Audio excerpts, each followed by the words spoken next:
Joining us for this third session of our summer webinar series. For those of you who don't know me, my name is Anna Weber. I'm the Student Affairs Representative for the Society for Conservation Biology North America. Today's webinar is focused on remote sensing for conservation. But before we get into that, I'm just going to give a brief overview of what our organization is in case anyone is unfamiliar. So the webinar is hosted, I can advance my slide. Oh, there we go. The webinar is hosted by the Society for Conservation Biology North America, which is a regional group of the Global Society for Conservation Biology. We're a professional society dedicated to advancing the science and practice of conserving Earth's biological diversity. We envision a world with thriving biodiversity, ecosystems, and human connections. And our mission is to provide an environment that welcomes, supports, and empowers diverse students and professionals to contribute, advance, and apply conservation science. So what all that boils down to is that we are a really broad organization with members of all backgrounds and from all career paths within the field of conservation. So we have biologists and social scientists and wildlife managers, and really anything you can think of that is tangential to the conservation field is really welcome in our society. So for our members, we host professional development opportunities like this one. Um, and we hold conferences in North America every 2 years, with the next one being in Milwaukee in 2026. Um, and the Global Society also produces 3 publications that members can subscribe to have access to the latest conservation news and research.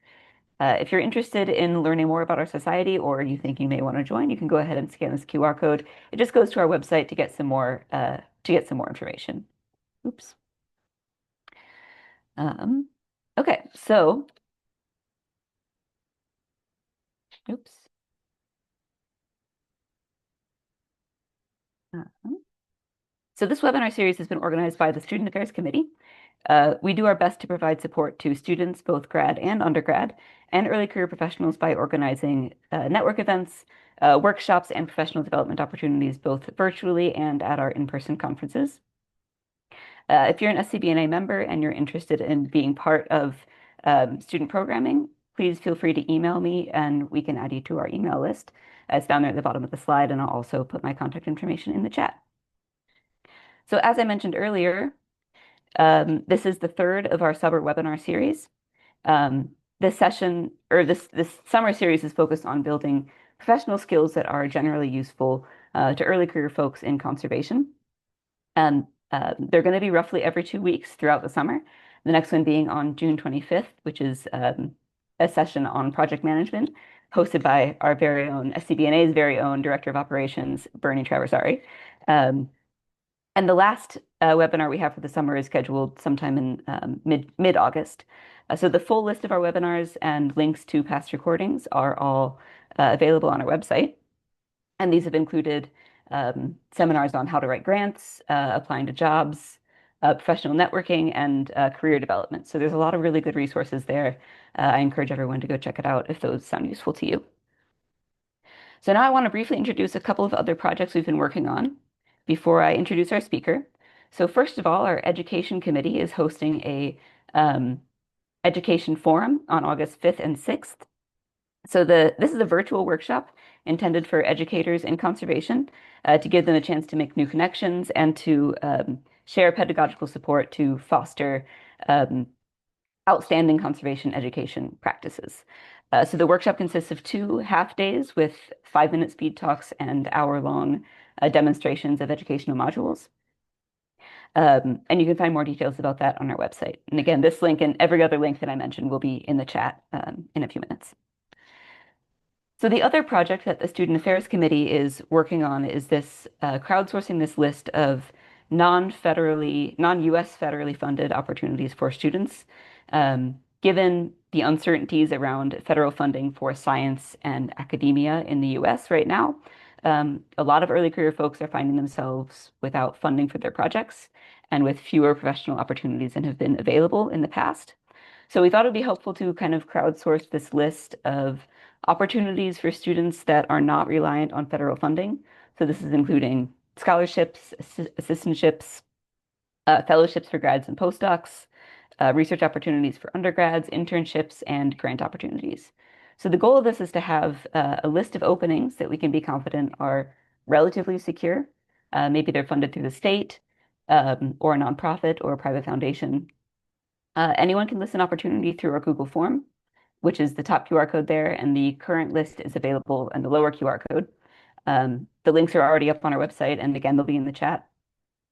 We only started collecting these openings a couple of months ago, so there isn't really much on there yet.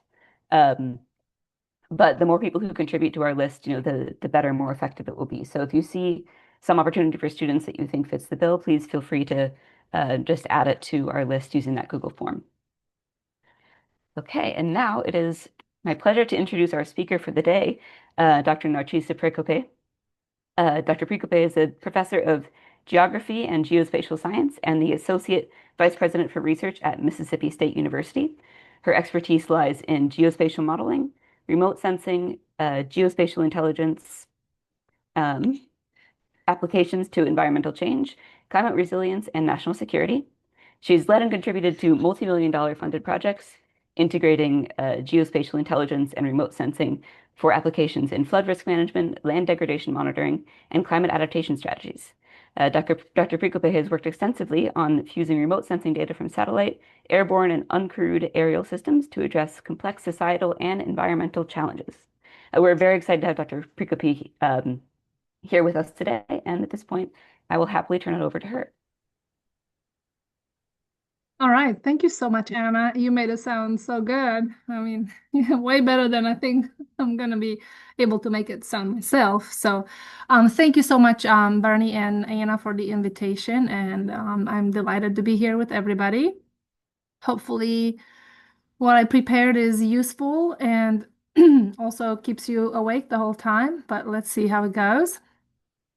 Start here and swap this. So everybody can see my slides. Okay. Well, again, thank you so much for the invitation. I don't think we're seeing your slides yet. Sorry to interrupt. Oh, you're not. Mm-mm. Yeah, please. Oh, sorry, I forgot to hit share. Okay, let's try that again. I know you'd think 5 years later we would know how to do this, right?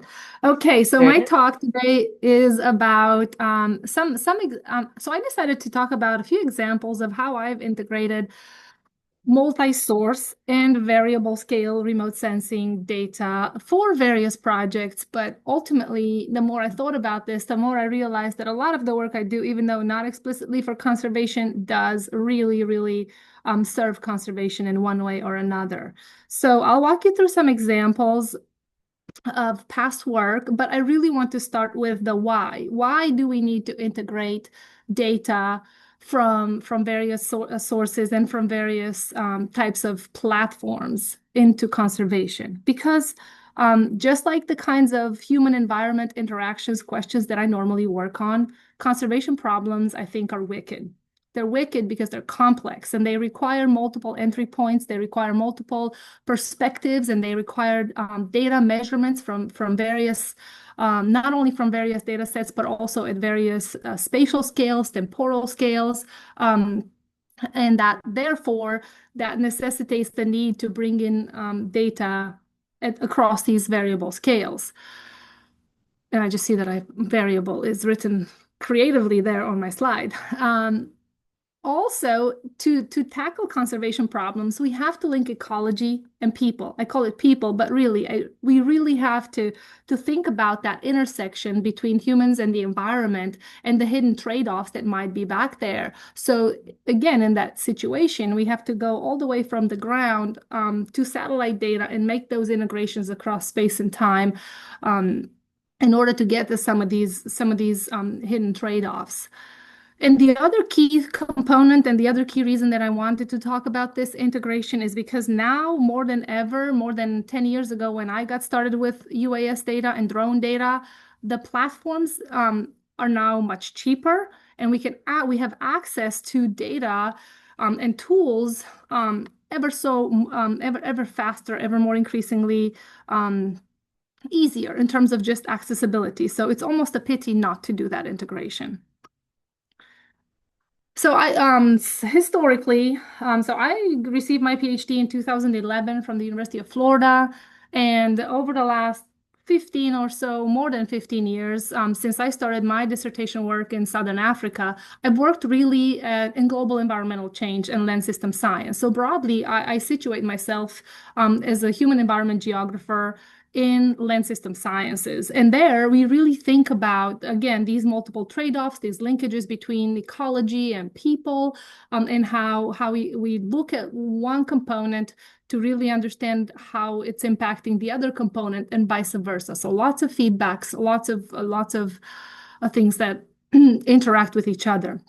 I also spent a lot of time thinking about like the why piece of this, and where it applies is in studying how population, whether it's human population or animal populations, are vulnerable to these environmental changes at different scales, and how we can leverage this information that we extract from geospatial data such as remote sensing or GIS to enhance the resilience of these ecosystems and to enhance the resilience of the populations that we might be working with. So again, I use UAS data, so drone data, remote sensing, and geospatial data as tools, as a means to an end, along with machine learning and AI applications, which we were doing machine learning and geospatial long before machine learning was as cool as it is today. But we do it because these things have implications for human and environmental and food security, and especially for conservation. So how I got started, this is a paper in Nature in 2012. And what really got me excited to do my dissertation work in Southern Africa, which was also multi-source, multi-scale integration of remote sensing before drones even came into the picture, was this critical transitions graph that was in this paper way back when, 2012. And it was basically going through and showing at the rate that we're going today, without interventions and without thinking about how to steward our planetary boundaries, we are on a track to essentially really rapidly continue to change the face of the Earth's ecosystems. Right. So we know that we're basically right about here. So again, this was 2011, 2012, and we are now in 2025, and we are right about where we said we would be on that trajectory. So that's what got me interested in working on this. And I started most of my work in conservation and in human environment interactions, working in drylands. And drylands are basically vital to supporting world population, and also a lot of our megafauna and animal and floristic population, because they cover about 40 to 41% of the Earth's surface. And they host more than 1/3 of the world's human population.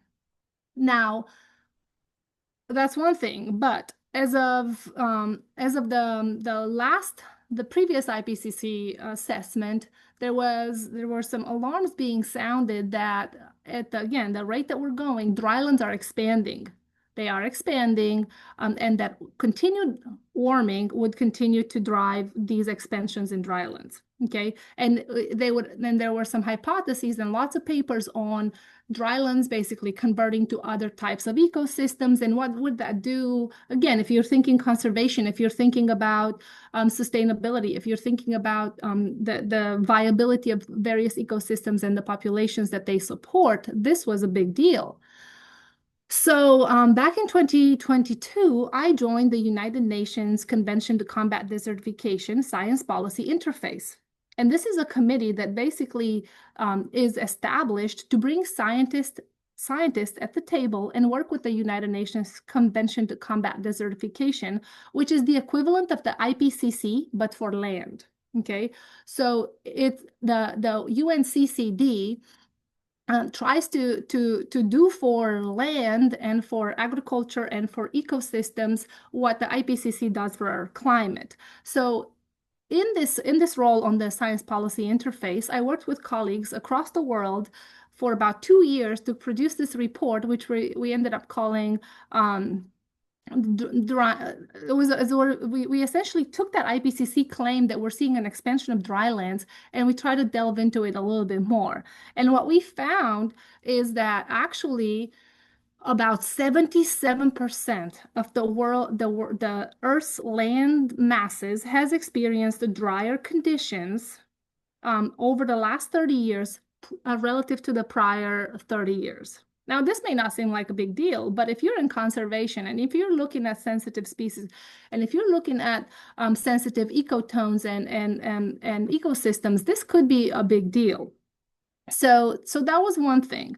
But this is again globally for all ecosystems, irrespective of the kind of ecosystem they were. But if we zoomed in then into different types of ecosystems within the drylands area, humid drylands, drier drylands, and so on, we saw that there's been a conversion about I think we quantified it was about 8 times the size of the state of Texas. So 4.3 million square kilometers have converted from humid lands into drylands in the last 30 years. Okay, and this we call this aridity or aridification. It's a process that isn't studied very much, but it's a process that is affecting a large part of the world's ecosystems and has implications for a lot of components, especially when we think about conservation. And then the other thing that we did in that report is that we looked at what this would look like with various emission scenarios. And irrespective of the emission scenario that we selected and that we ran as part of this work, anywhere between 7 and 9% of the Earth's surface would actually move to a drier aridity class in the absence of mitigation and adaptation, mostly mitigation. So why do I tell you all of this when you came here to learn about remote sensing and conservation?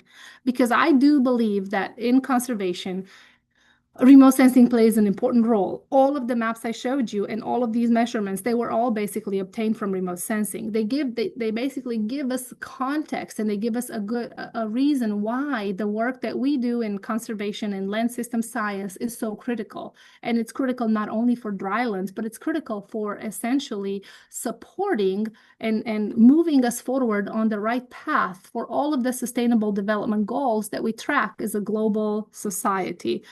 And again, some of you here may be working in marine conservation. I work on land, so most of the work that you're going to be seeing today is on land, although I did select some examples from the coast. But just kind of wanted to remind you that what you're doing is really important, not only in conservation, but also just in general, supporting life on land. And the reason I did all of this background is to say that the mission of the UNCCD, just like the mission of the IPCC to some extent, is to help the world understand and to help our policymakers and decision makers understand that we have a major opportunity to stem land degradation. We call that land degradation neutrality, to where we can intervene and ensure that we stop degrading and we stop converting and modifying our land. And that we continue to support ecosystem functions and services that support both human and biotic and abiotic species to the same extent. So again, the key here is that there's a global effort in ensuring that even though we may not achieve it by 2030, which was the goal, that at least by 2030 plus, we can achieve a state of land degradation neutrality, where that initial graphic I showed you with ecosystems being converted over time stops going and tapping into our wild lands and our natural lands and our undegraded ecosystems. So now to get into the remote sensing and into the multi-scalar and that component, why do we need tools like remote sensing that allow us to see these larger areas, but also to zoom into the smaller areas to try to kind of get at some of these questions? What's degrading? Where is it degrading? What's changing? How is it changing? What's contributing to those changes? So anytime we ask these kinds of questions, and I'm a geographer, right? So the questions that I'm always asking are, where is it happening? When did it happen? Why is it happening? And so these kinds of I call them the W questions. So why, where, when, and maybe sometimes we ask how. And in answering a lot of those questions, because we work in what I call managed agro ecosystems, there are natural system processes that operate, and then there are social systems processes that operate, and they operate at multiple scales, and they have different drivers and different feedbacks and different impacts. So we know I wrote the paper back in 2019 talking about how you kind of go about building a team and doing this kind of integration, and thinking about how are continental trends, for example, in precipitation driving regional changes in vegetation, and how does understanding and measuring field level conditions help you then kind of make decisions and integrate that information into some kind of different plan or an adaptation plan or some other tool that can be useful to decision makers, can be useful to conservation practitioners to then make the next best decision. So that's kind of the overarching thinking and structure here. So how do we see across these scales, and what does it look like? So I have this slide that we put together way back when that shows a random plot in a random savanna place in Namibia. This is from Namibia, some data that we collected, under duress. Here was an elephant, there was a buffalo over there. There could have been a hyena hiding in the trees. You never knew what was hiding behind the next tree. But we went out there, conducted a lot of surveys, a lot of biophysical surveys, drone surveys, and over 750 household interviews as part of a National Science Foundation, because it was called the Cassava Project, with my colleagues at University of Louisville and UC Boulder. But it's kind of showing you here what you can see with remote sensing at different scales. So 10 centimeter UAS data, 5 meter PlanetScope data at the time, PlanetScope, and then 30 meter Landsat data. So you can see exactly the same exact plot. And so how do we go from 10 centimeters to 5 meters to 30 meters to decision scale, to what I said? Ultimately, what we want to do is be able to use these insights, combine these in some way that makes sense across these scales, and help make some decisions with that. And in doing so, like I said in the beginning as well, we have trade-offs. We have trade-offs between the what we can see, that resolution, that spatial resolution I showed you on the slide, but also how much we can cover in space, right? And then how much that costs. And I did a really simple logarithmic graph here to show you the images or the data that was on the previous slide, going from UAS cost was high, could be high, but depending on what you do, and I'll talk about that later, but going down. And then the spatial resolution that you can capture, and as well as the coverage of that. So you can kind of see that exponential loss of resolution, increase in coverage, and decrease in cost as you move across these platforms of integration. But what I want to spend a little bit of time today delving into is satellite versus UAS data. Super simple comparison. When I talk about resolution, scale, cost, and coverage or extent, I'm talking about these components of field of view. How much, and I have a satellite here looking over a large, again, this is not to scale, but to give you the idea that with satellite data, and I think everybody can understand and wrap their head around this, you're capturing a much larger extent because satellites have a wide field of view, right? But you have relatively limited spatial resolution, like I showed you on my previous slide, unless you're tapping into commercial satellite data, which can be very, very detailed, especially these days, but it can also be very expensive, unless you go to Planet data. But your temporal resolution also is determined by the orbit of that satellite. So you're only going to be getting data when the satellite orbits over your study area, unless, again, you have lots of resources and you can task a satellite, which you can absolutely do these days. You can task a satellite for anything you want, but you have to pay quite a bit for that. So the cost of data acquisition for satellite data can be very high if you're tasking a satellite or you're using commercial imagery, or it can be basically no cost, right? But then you have to wait for the satellite to orbit there, and you're willing to deal with that reduced spatial resolution, and so on. UAS data gives you data on demand. UASs or drones give you data on demand, but with a very limited field of view, typically, unless, again, you're flying intelligence reconnaissance missions, which is not something we'd have access to in conservation.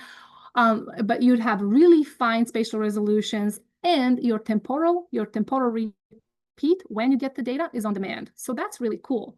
And the cost there, like I said, the cost is going down significantly, but the cost can still be high if you're choosing a platform that gives you more active data, more complex data, as I'll speak about very soon. So this is kind of the dichotomy here that I'm setting up to walk us through, and just wanted to go a little bit over. So when we say remote sensing, I'm assuming if you came to this talk, you may have an intuition about what remote sensing is. And remote sensing is data that we collect from different platforms. So the thing that we put the data collector on, for example, a camera, for simplicity purposes, is called a platform. So that platform can be on a satellite, like I showed you. It can be on an airplane. It can be on a drone.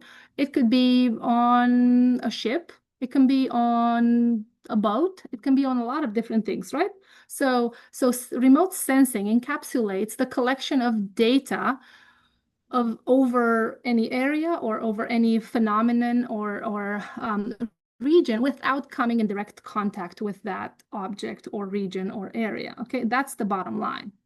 And so fundamentally, typically we work with radiation emitted by the sun. We call that incident solar radiation. That solar radiation hits surfaces on the Earth's planet, as you can see here. You can have a continuum from forest to highly urbanized environments. And they all basically process that incoming solar radiation in different way. They reflect it back in different ways. And then we capture that reflection back with some sort of a platform. In this case, I'm showing a satellite. Now, we do that. So again, that's super simplified. Typically, we work with this incoming solar radiation. However, we have satellites and we have platforms that can measure not only that reflected radiation. Think about it: daytime, sun hits a surface, that there's a reflectance, there's a pulse, there's a light being reflected back to your sensor, and the sensor basically, think about it as it takes a picture, a snapshot in time, and that's your data. Then you turn that into data, basically. We have sensors that are able to also collect. So what I describe here is basically oftentimes, and we see that radiation gets reflected back along a spectrum, right, from ultraviolet, visible light, all the way to the far infrared part of the electromagnetic spectrum, which is what I'm showing here. So we get this reflected radiation back, and that's what we measure. We have sensors that can actually also record terrestrial radiation that is emitted back by the Earth at night, during the day, and that goes into, thermal remote sensing and other types of things. But the ultimate principle here is that we're using sensors on different platforms at different elevations above the Earth's surface to gather information about what's happening on the Earth's surface without necessarily going and physically sampling that yet.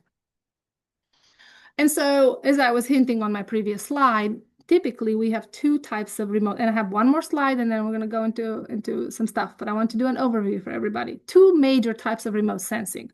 We have passive remote sensing and we have active remote sensing.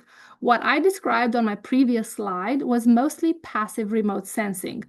This here, where sun is shining, the Earth's surface is reflecting that incoming solar radiation back, and we measure it. That's called passive. Basically, passively, we put these sensors up in the sky, whether we fly them on a drone or from a satellite, and they just kind of glide around and they capture that data across the electromagnetic spectrum. Usually, we select very thin areas along the electromagnetic spectrum that we have a lot of data and information about what they're really good at giving us information about.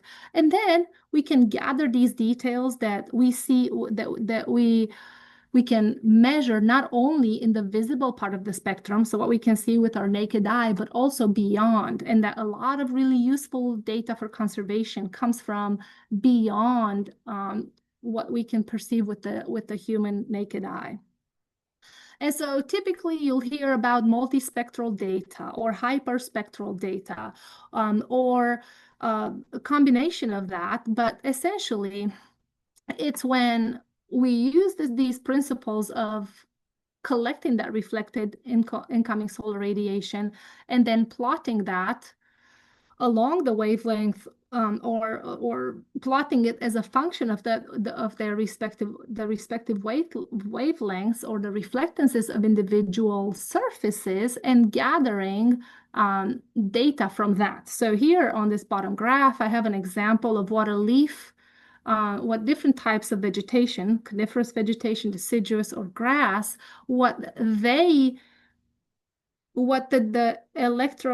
the incoming solar radiation looks like when reflected by these different surfaces, right?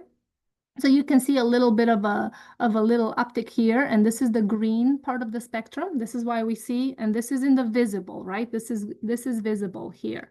We see vegetation mostly green with our naked eye because they reflect a lot of that green incoming solar radiation. You see then a dip here in the red, and that's because leaves typically tend to use red to basically produce to photosynthesize. So there's a dip in here because they use that red part of the spectrum here, that red part, to photosynthesize. And then you see this big jump here in the near infrared. This is the near infrared. So it's the near part of the infrared spectrum up there.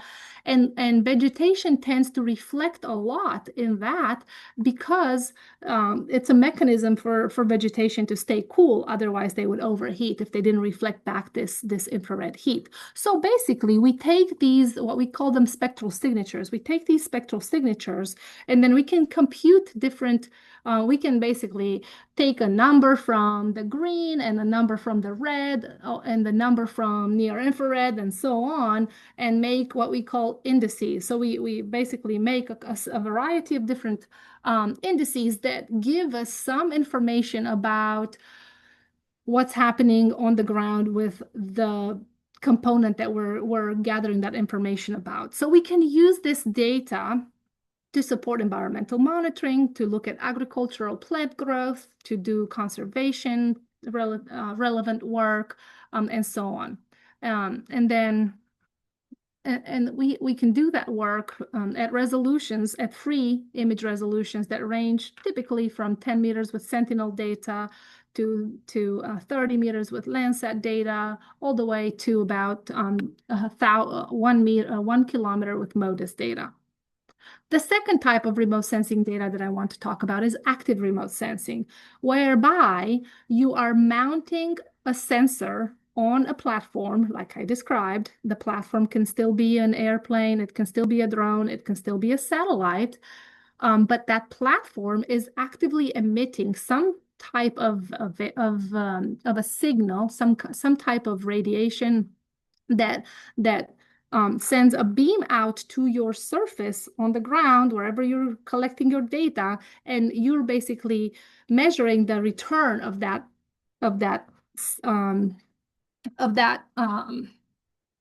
signal. And that's what you're using then to gather whatever information you're going to gather from that. Typically, light detection and ranging, LiDAR data, is one where we have a light beam that gets sent out, and then the return of that gives us an information about, for example, how high tree canopies are, because we record the first time the pulse hits a surface, and then we can actually record subsequent times that pulse hits another surface. Maybe you have a mid-story, maybe you have an understory. And so you're collecting all of this data, and this is working really, really, really, really fast. So you can come back and essentially create a point cloud. So from a point cloud of every time the little laser beam hits your surface, and therefore you can start creating what we would call structural vegetation metrics. So how tall is your canopy? How deep is your canopy? And so on. We also have active sensors such as radar, that send a radio wave in the same way as I described with the LiDAR data, that can penetrate cloud cover, that can give us data that penetrate soils to certain depths depending on conditions. And they essentially end up giving us three-dimensional data about vegetation or about other structures that might be in your area, thus giving us the ability to create more complex ecosystem classifications. So these being kind of the two major types of remote sensing. Again, this is like remote sensing in 5 minutes. So it's a little bit rushed, but hopefully it made a little bit of sense that I'll be talking about some examples of this integration between passive data, so data that we collect with camera-like sensors that passively go around and take pictures, whether we load them on a drone or on a satellite. But we also have access to these more expensive, more complex, more powerful active sensors such as radar or LiDAR or sonar that actively send a beam of some sort and collect more nuanced, much richer data that we can then use for other purposes. So the bottom line here is that when you select or when you think about what platform do I need and what data might I need to accompany that, you really need to be considering the scale, the context, the structural context of your ecosystem or biome, but also the socioeconomic context of that. What are you trying to do landscape scale analyses? Are you doing watershed scale analyses, community scale, or site scale analyses? Depending on where on this continuum you're falling, obviously you're going to be making you're going to be making a choice, not only for what spatial scale do I need, how detailed do I need my data to be, how often do I need my data to have been collected or to be collected, how extensive does my data have to be, and so on and so forth. So again, different platform, different need, different context, different scale, but also all of these choices come with trade-offs. So, and then somebody who maybe is on the call sent me this paper that she had written right before as I was preparing my slides, and she said, "Hey, I'd love it if you put in." So Meryl, I don't know if you're on the call, but I thought your paper was really nice. And I wanted to bring up the point that oftentimes when we think about remote sensing, and we think about remote sensing in conservation or in natural resources, we tend to forget about the social layers. We tend to forget about the complexity that's being introduced by rights and access, tenure, customary use. I've run into this many times working in Africa. Who do you have to get permission from? There are so many layers of permission, and there are so many layers of participation and co-production that you can engage with your communities when you go and collect data for different purposes. There are huge considerations that pertain to livelihoods and how people, and I'll touch on this a little bit in my Africa example, and on how livelihood dependence on natural resources and ecosystems, also equity and justice considerations, governance, and so on and so forth. So just putting this, not only a plug for Meryl, and thank you for sending me your paper, but also just in general, when you do remote sensing work, don't forget that there are, like I said on my previous, there's a socioeconomic, there's a socio environmental, socio climate justice component and aspects to all the work that we do in conservation that may not necessarily explicitly be captured or capturable with remote sensing data, but nonetheless it's there and we have to be keenly aware of it. So I guess my bottom line here is that I am a strong believer in integration across platforms because, you know, magic will happen. It might not be fireworks and it might take you a while to even get the models talking to each other right. But you can actually derive some really interesting insights from integration. And I'll tell you, the reason I got into drones in the first place, and I didn't even say this in the beginning, but I was just a remote sensing scientist in my PhD career. I spent weeks of my life. I was lucky to have a dissertation improvement grant for NSF for my work in Southern Africa. And I spent 3 months basically in the field every day with a compass and my, you know, what do you call this where you put paper on it? I don't even know what it's called anymore. You know, you had your piece of paper, you had your compass, you had your camera, you had your GPS. All the stuff around my neck, and you'd walk and walk and walk and collect basically training data, right? So you can do awesome integration. You can do awesome remote sensing. We have incredible platforms and sensors and access to data these days, but you still need field data. You still need training data, okay? So I spent a lot of time doing that. And that you'd be back at the end of the day exhausted. Maybe you've collected 25, 30 training points, and if you were lucky, right? And then you get up and do it again the next day and so on. And the reason I got into drones because I thought they would be really, really awesome to an awesome boots on the ground, but not boots on the ground in every possible pixel. But boots on the ground, you're still there, you're still collecting your field data, but you're also getting that kind of really close to the ground look at what's happening.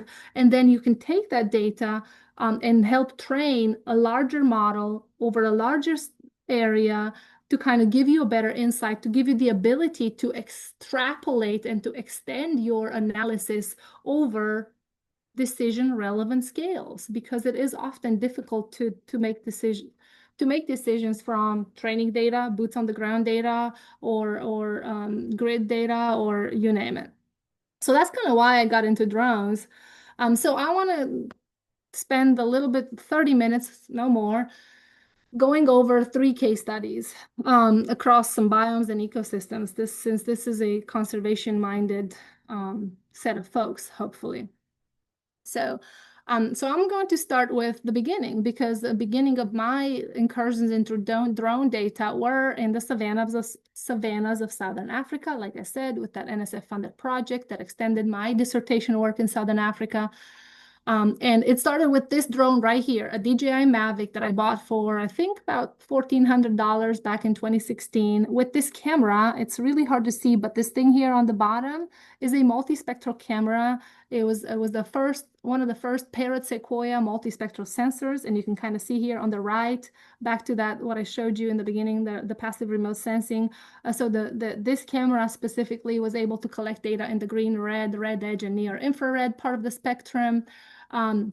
So it was cheap, it was nice. We zip tied this multispectral sensor to an RGB sensor, Parrot Sequoia. So basically the camera was about 3 times more expensive than the drone, okay? But it was just what we had available, and we were trying to do this, and we were really trying to look at that integration and extending the scale of what we can collect on the ground to satellite data, and a lot more than that. But so again, kind of reminding you, this is where that image came from. What we really wanted to do is we wanted to use this 10 centimeter data, not in replacement of training data, boots on the ground, but as an addition to that, as kind of a test case. Again, this was 2016. Not a lot of drone work was happening at the time. In fact, when we came back with this data in 2017 from the field, we didn't even know how to process this data. We literally learned how to process multispectral drone data, and because there was not that much in the literature at the time about it. And to kind of give you an idea, this is one of the conservancies in Namibia. So it's a community-based conservation so CBO, community-based organization type natural resource management system here, where communities basically manage their natural resources, and they do so because they live in proximity and they live with wildlife on many sides of this area. This is one of the hotspots of biodiversity in Southern Africa, near the Chobe National Park in the Kazava Transfrontier Conservation Area. Actually the largest transfrontier conservation area in the world, sitting right here. So this shows you, what this is the extent and what this area looks like from a Landsat image. And then what we did is we went here and we collected data. Every red dot here is a drone flight. And then all of these polygons that you see here are areas that we walked and we mapped where people were extracting various types of natural resources for various purposes. And this was all going along with some interviews, household interviews that we were doing. So anyways, all of this kind of multi-source and multi-scale integration. So inside of these plots, so we basically randomly selected these roughly, well, initially they were 100 by 100 meters, but then we ended up doing 200 by 200 meters.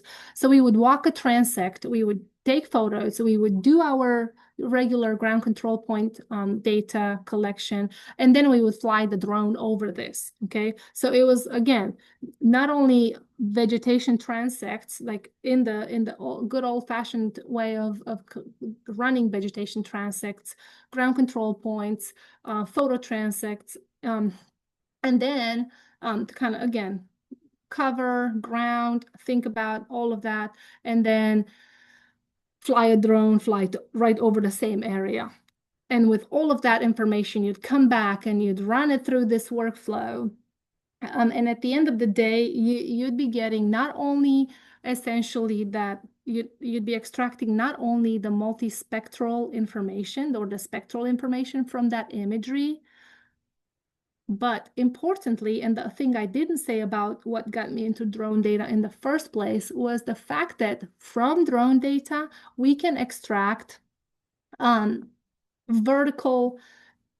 we can extract indicators of structure, okay? This, again, just from simple multispectral data, by running structure from motion algorithms over these overlapping images, because that's what we would collect over an area. As you can kind of see here, you'd collect a lot of images. These images overlap in space and time along the flight path of a UAS, and from that subsequent overlap, both laterally and longitudinally, we can extract essentially a point cloud, much in the same way as I explained that we can extract from expensive sort of active remote sensing. And we can use that information as structural data in models. And this was kind of the very, very first, one of the second and really important reasons of why I personally was really interested in drones. And I put some examples here of the kind of ultimate results we got from this kind of mapping from collecting data in the field with transects and ground control points and training data to drone data. We were ultimately able to create fractional vegetation cover estimates across this complex savanna ecosystem. And why does this matter so much?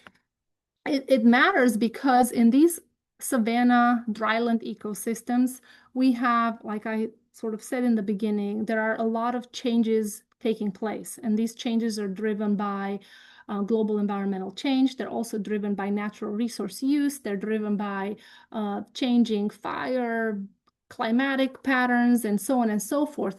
And oftentimes, change is very difficult to detect and measure from spectral data alone.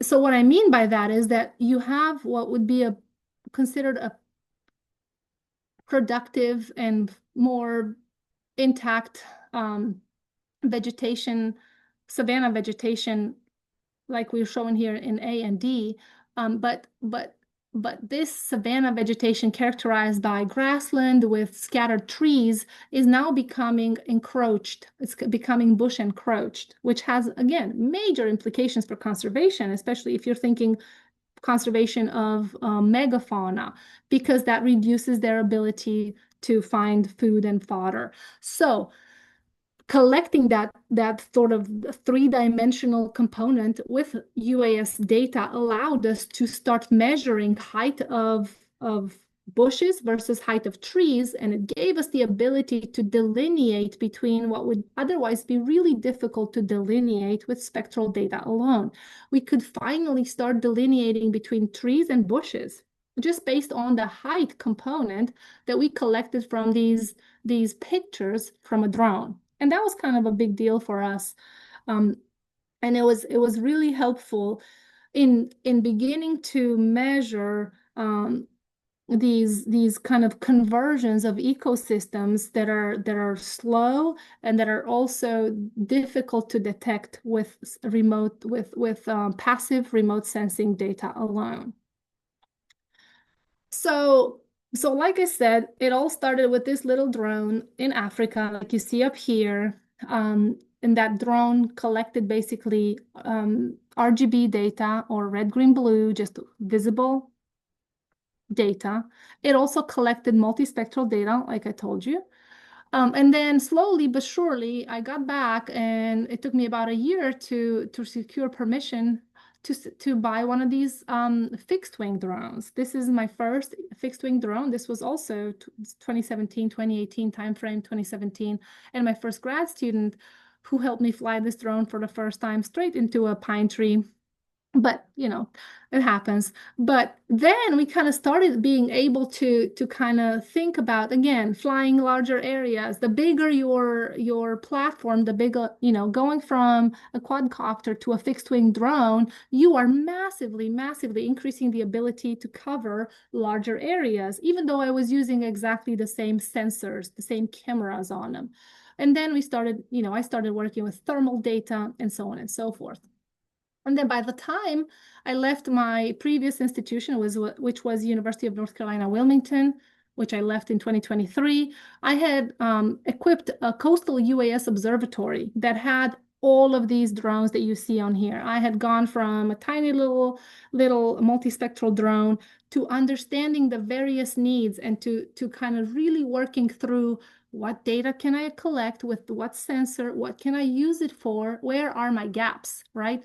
So I started working in the coastal areas of North Carolina, which are really, really mixed, tall wetland palustrine systems that had, again, multi-story vegetation, but they also were flooded, and there was a lot of kind of tidal variation, and there was sea level rise and lots of different things happening. So it kind of made it necessary to go into different directions, to start experimenting with topographic LiDAR data. Well, that topographic LiDAR data, when flown over areas that were flooded or partially inundated, didn't give me any returns. So then I made the case that we needed to have a topobathymetric LiDAR sensor that was able to penetrate through the water to give me information about these wetlands and kind of how they might be changing and so on.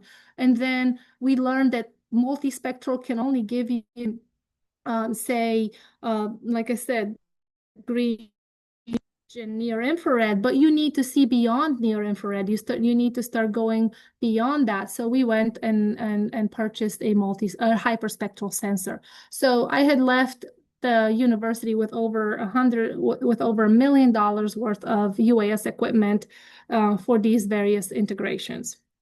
So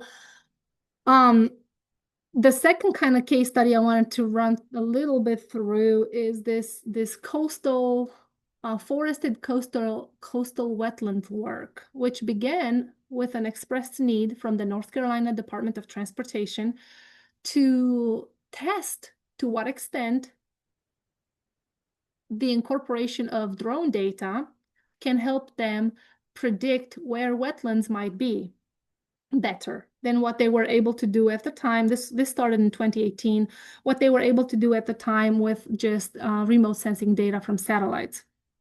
And so, I designed the study, and I worked with a couple of colleagues to incorporate RGB data, multispectral data, as well as spectroradiometer basically species-specific data, as well as active remote sensing data on a UAS. That's how I bought my first LiDAR sensor on a drone, to ultimately create really, really fine classifications like you see here that get me down to species.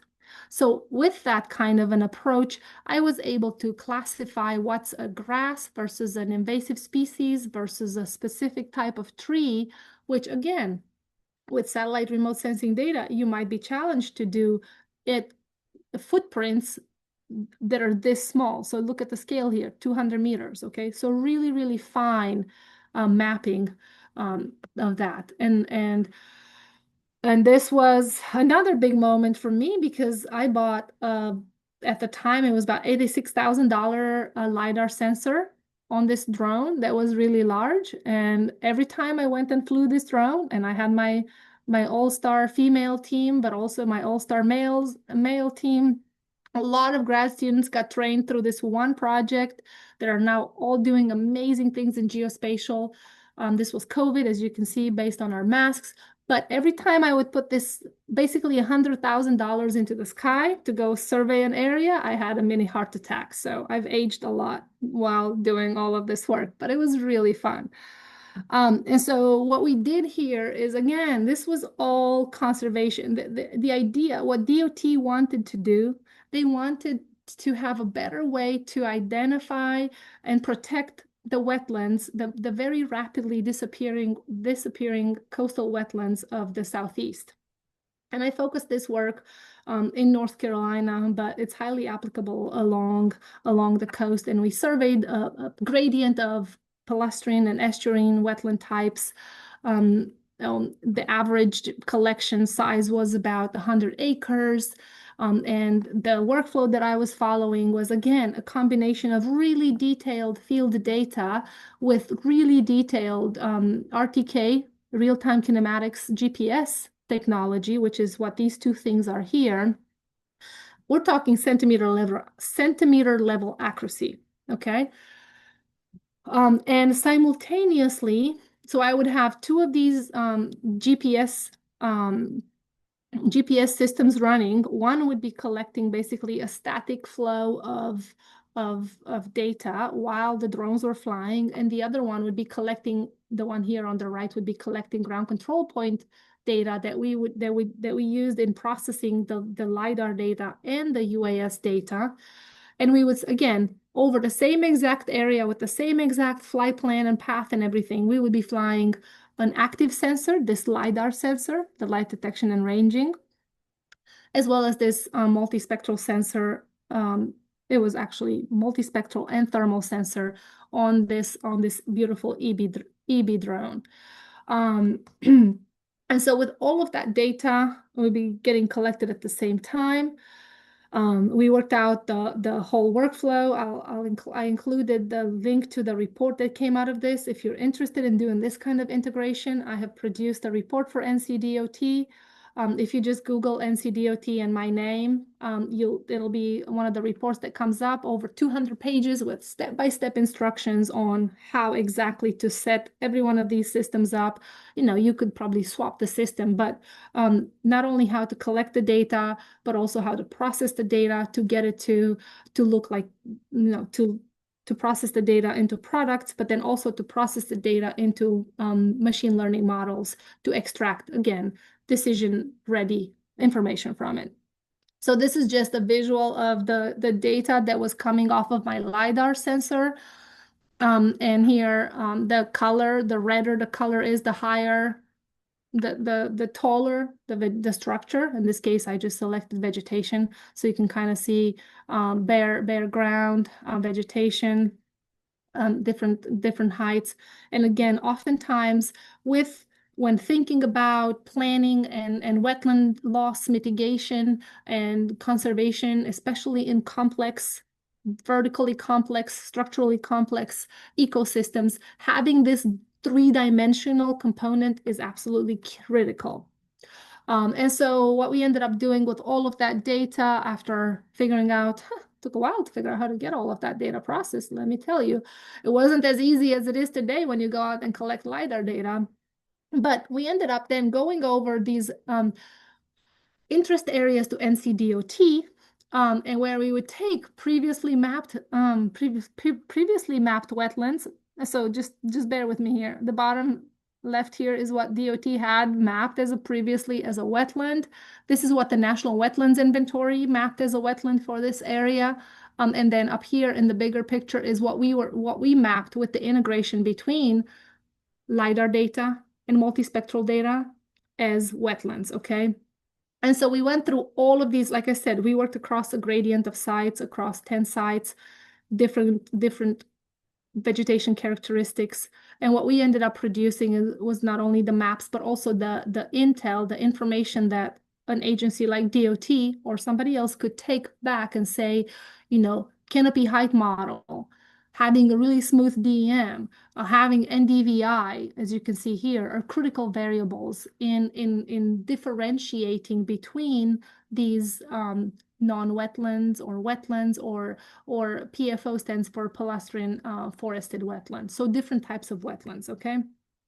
Likewise, if you move to a different type of wetland, a palustrine emergent wetland, which are arguably more difficult because they're really, really, really mixed, you go from what the DOT had previously delineated on the ground over the span of about 3 weeks at the cost of I believe their estimate was $250 a day to map this area here that I'm pointing to down on the left.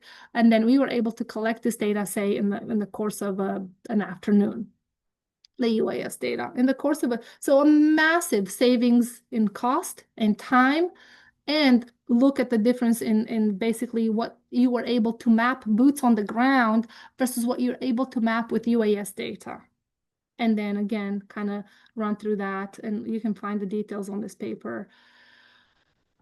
But then again, the challenge here is you're only capturing, say, 100 acres of space, right, of area. It's a really small area, relatively speaking.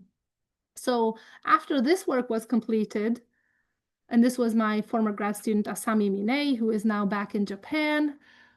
Another grad student, Patrick Connell, who is now beautifully and extremely gainfully employed in private industry doing geospatial work, actually LiDAR work for a big company.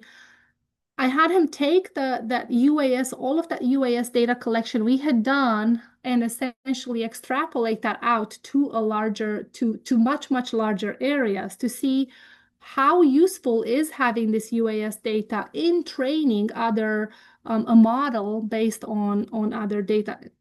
And I didn't go into the details, but this was mostly random forest modeling. We tried SVMs and other things, and I have there are lots of papers if you're interested in that on gradient boosting and other machine learning approaches to classifying that data. But I was interested, again, I'm always interested in how can we make a useful product out of this that can be used for decision-making purposes, for planning purposes, for adaptation, mitigation, resilience plans, you name it. So we took all of that and we took and just to kind of point out, see the little blue here, that's the area that I had collected with the drone, that tiny little place right there. Now zoomed out and used essentially only 2 data sets, NAPE imagery, the National Agriculture Imaging Program, and we also used North Carolina had collected a LiDAR for the state, had a LiDAR data set for the entire state. So we just used these 2 data sources. We used training data from the UAS data collection that I had done and essentially classified much larger, about 250 times larger areas with that approach. And we were able to get really fairly decent accuracies with just 2 data sources, 2 remote sensing data sources, but trained from my previous work with UAS. And we got accuracies in the order of overall 92, 95, depends. So essentially, that integration, and I'm going to end here with the coastal wetlands, that integration went from taking this drone data, like I showed right here, and then extrapolating that out and testing across or using this UAS data as training fodder for much larger analyses to give us the ability to look over a larger area and map these highly dynamic, fast-changing ecosystems that are wetlands, coastal wetlands specifically, in much, much higher detail and with much higher spatial resolution and even accuracy than previously. And when I give you guys the little handout I put together, I'm giving you some resources such as the NOAA Digital Coast Trainings. NOAA has developed a CCAP approach that is very similar to this. So lots of different resources where you don't have to go through the process of doing all of this to get at that point.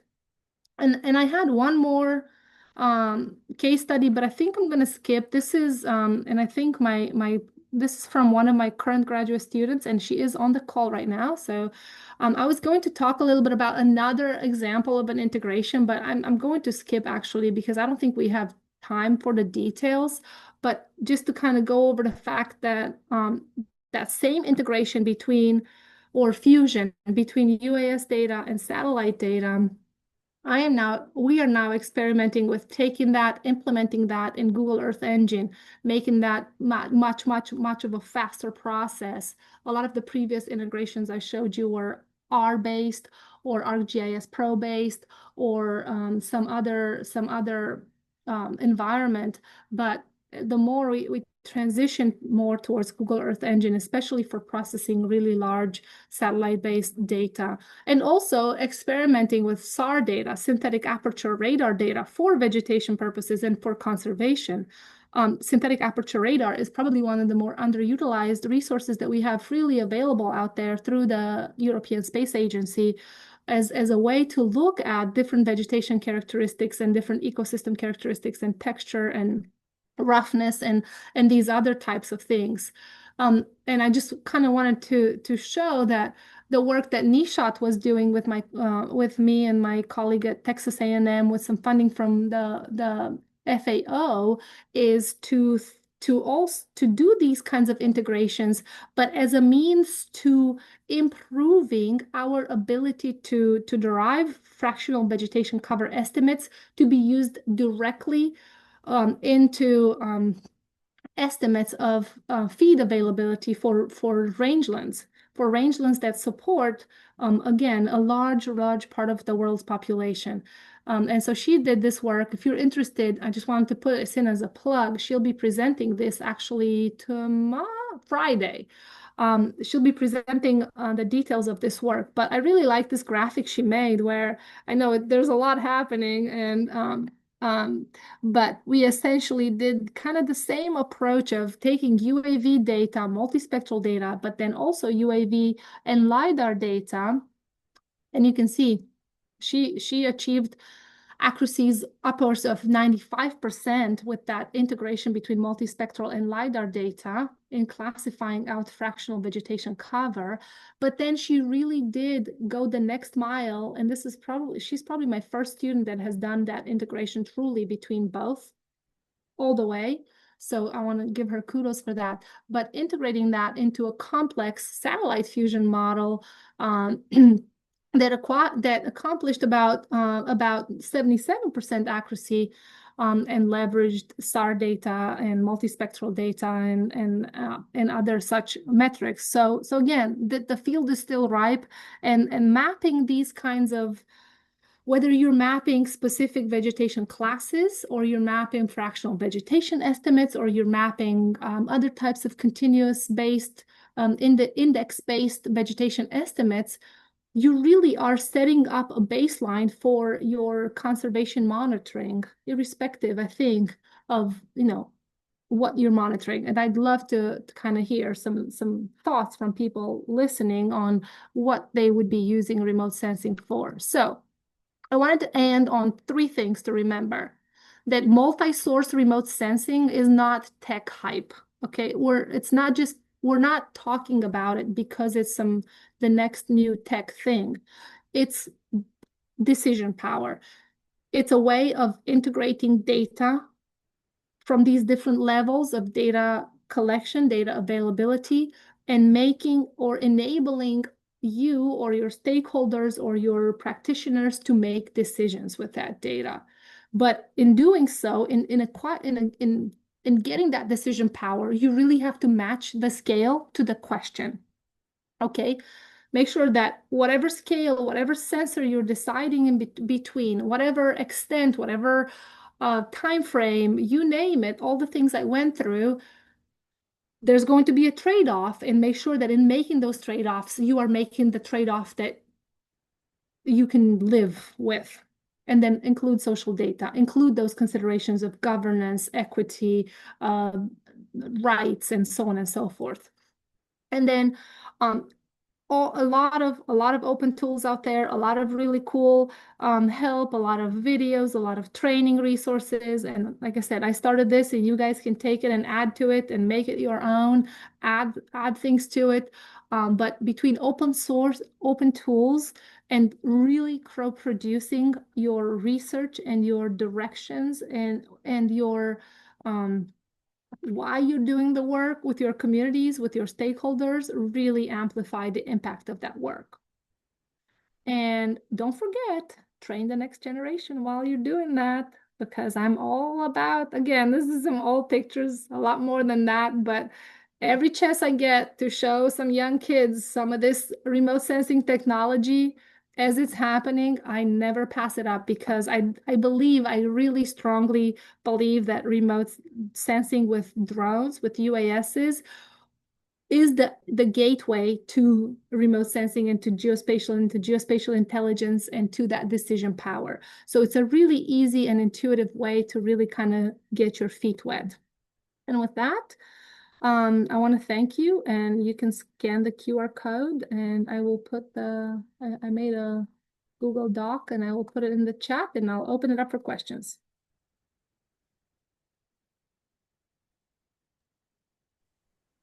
Anybody feel free to drop any questions in the chat or just shout them out.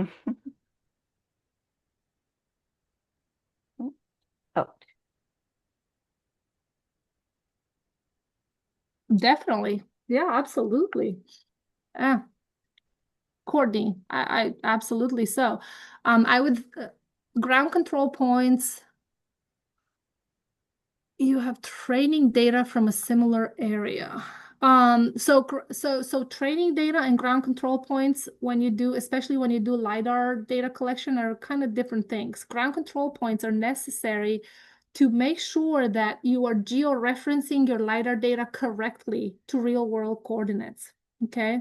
So depending, and I will say, I mean, if it's an area that is inaccessible and you're not able to collect too many ground control points, if you could at least have a static GPS collecting data while you're conducting your piloted aircraft survey, that would be really really useful, because in processing LiDAR data, you typically have to basically tie your data back down to known real world coordinates or a known ground control point. So I would say yes,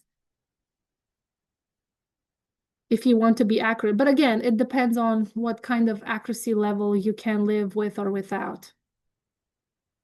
I was always looking for accuracies that were within ASPRS vertical accuracy standards, because a lot of the work I was doing was for Department of Transportation or for some of these agencies where it was important to have a vertical accuracy within 6 to 10 inches.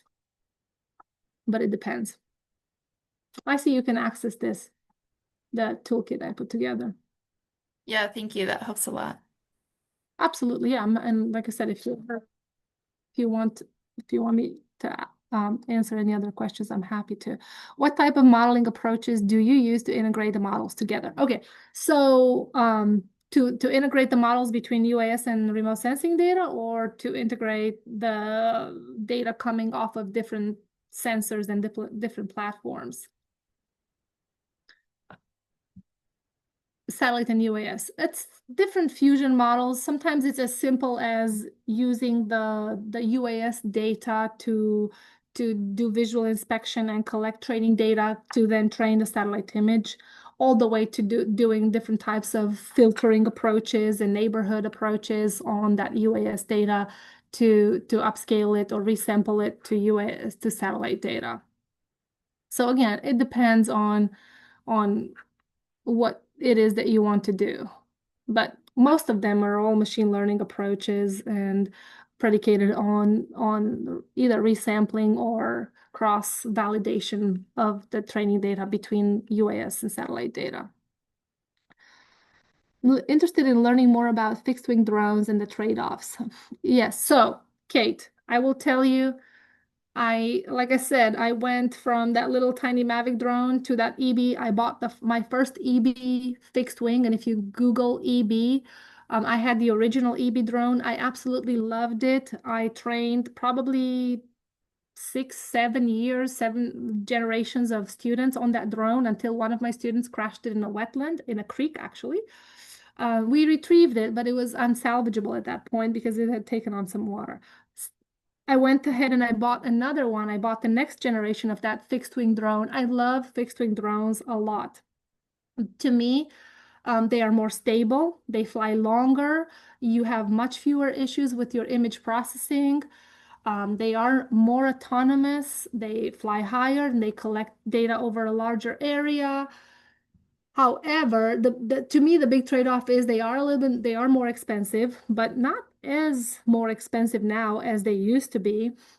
And the other trade-off with fixed wing is that they require a much larger area for takeoff and landing.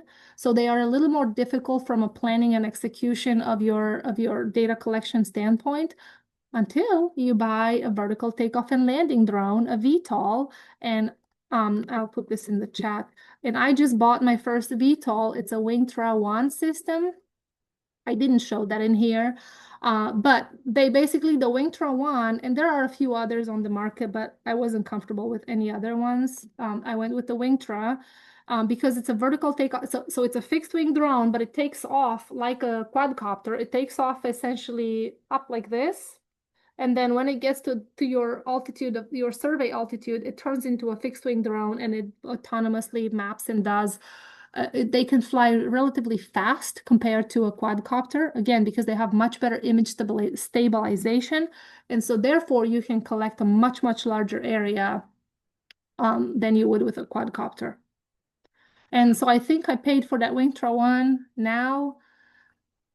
I think it was 18,000 with the sensor. I know that's a lot of money, but yeah.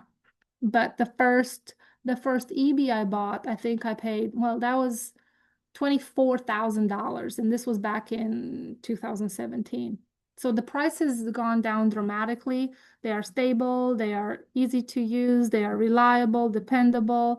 They're made out of styrofoam usually, so even if they kind of crash a little bit, they don't fall apart like a quadcopter would. Anyways, you're welcome. Any other questions?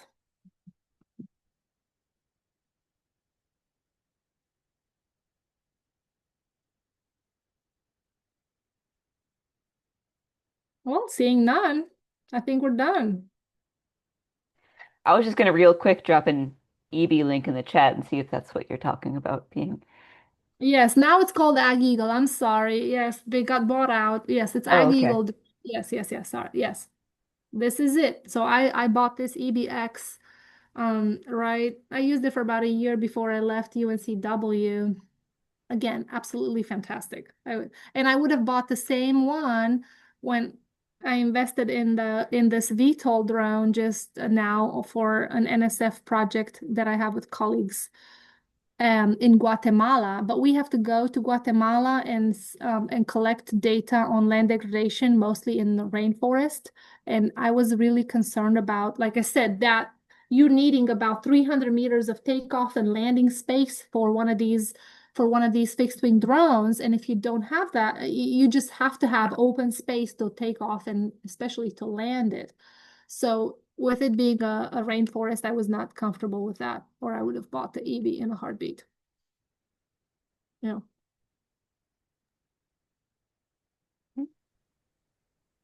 if one wants to start with remote sensing for water quality, in my handout, 2 places, NASA RSET, the first link I put in there, that is your go-to. So again, if you want to start with remote sensing, just go through this little handout I put together, the NASA RSET trainings webinar series. They have one for remote for water, they have for vegetation, for conservation, for floods, for droughts, for everything. Start there, and then I would go to your Google Earth Engine. I forgot to put that link in there, but there's a Google Earth Engine book that walks you through this one. I'll put a link. I used to teach using this book when I was teaching remote sensing. But this book right here, you go in there, you make a free account with Google Earth Engine, or you can start here if you don't want to start with the NASA. But I think the NASA RSET trainings are really good.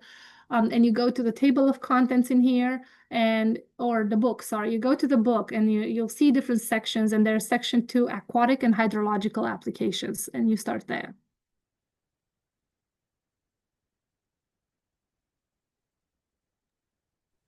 Fantastic. If there's no more questions, we can wrap up. Well, I'll just say a really big thank you to Narcisa. That was really interesting. And thank you very much, everybody, for being here. Thank you, The guys. recording will be posted on YouTube soon. And I think all the links that have been shared are probably going to be on our webpage. Is that right, Bernie? Cool. Yeah. I'll put them in this handout. You have the handout, Bernie? Okay, so you don't need me to send it or anything. Good. Okay. Okay, well, thank you, everybody, and have a great day. Thank you so Thank you much, so much. Bye. everyone.